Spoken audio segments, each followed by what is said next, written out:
This is Kyle Smith with Hagerty, and today I'll be walking you through how to properly bend the brake or fuel lines in your classic car. So the tool that we have for this job is a hardline bender like this. You can see it's got a little bit of a pivot to it and two arms. Now this longer arm here is for leverage. You're typically going to hold that with your left hand depending on which hand is your dominant hand. And then you have marks here denoting the actual degree of each bend that you're going to do. And so you have a 0 mark, 45 degree bend, 90, 135, and 180. The biggest thing that you're going to have to worry about with something like this is making sure that you start the bend in the correct place, and so it actually has the correct length of tubing coming out of it. To use a tubing bender, it's set up for a line like this one, and this is what you'd purchase at your local auto parts store for various applications. It comes in multiple sizes, and you'll want to make sure that the size that you purchase that's correct for your project will also work with your bender. A bender like this is set up for a 1/4 inch, 5/16, and also 3/8 of an inch line. 3/8 is getting pretty tough. It's going to take you a good bit of effort. You might almost have to clamp it into a vise for something like that. At least I know I do. I don't have the strength to bend that by hand. So to start off with something like this, you do need to be careful and make sure that you're starting your bends in the appropriate places. For that, I've bent a couple pieces of scrap tubing that I can compare to. So here I've taken a scrap piece of brake line and just bent it in 2 bends as if this was what I needed to match on the car. In some applications, you're going to be matching an existing line that may have split or rusted out. In other cases, you're going to be forming a custom line. And what I recommend for that is using a coat hanger or some type of other bendable that will also hold its shape wire. And you can use that to figure out exactly how long you need and also where your bends are going to be so it'll fit nice and neat and be out of the way. So again, for this one, just as an example piece, I put 2 90-degree bends in this scrap piece. And this will be what I'm bending. Now you'll notice I have already flared this piece and it does already have the fitting on it. And you'll want to make sure to do that before you bend it, just in case you have something like this, where the bend is actually too close to be able to get this into our flaring tool. So you would bend this piece, have it fitting very nice, and then you wouldn't be able to get your flared end on it. It would be very frustrating. So to start the bending process, what you'll actually want to do is hold your lines up next to each other and figure out where you're going to start your bends. So what you'll do is line everything up and then mark the start of the bend here on your hard line. So what you'll see is as I line these up, exactly where it starts to bend is where I make that mark. So now if I use that mark as my reference point and set that up in the bender, and then put that mark right on the 0.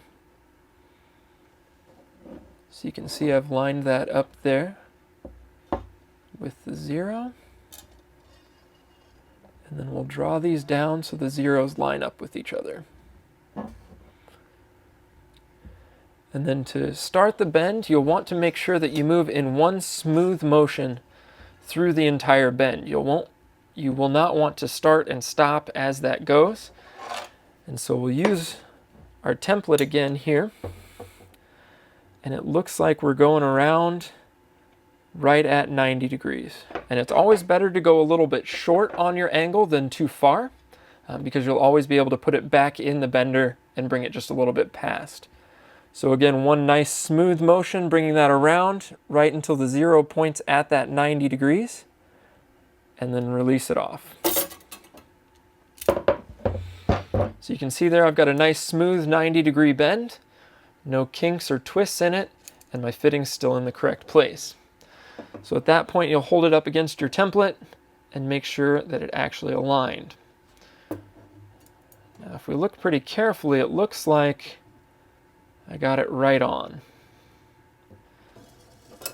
So this is the tricky part in dealing with multiple bends, which you're going to run into a lot on a classic car, especially if you're doing brake hard lines that run the length of the chassis or something like that.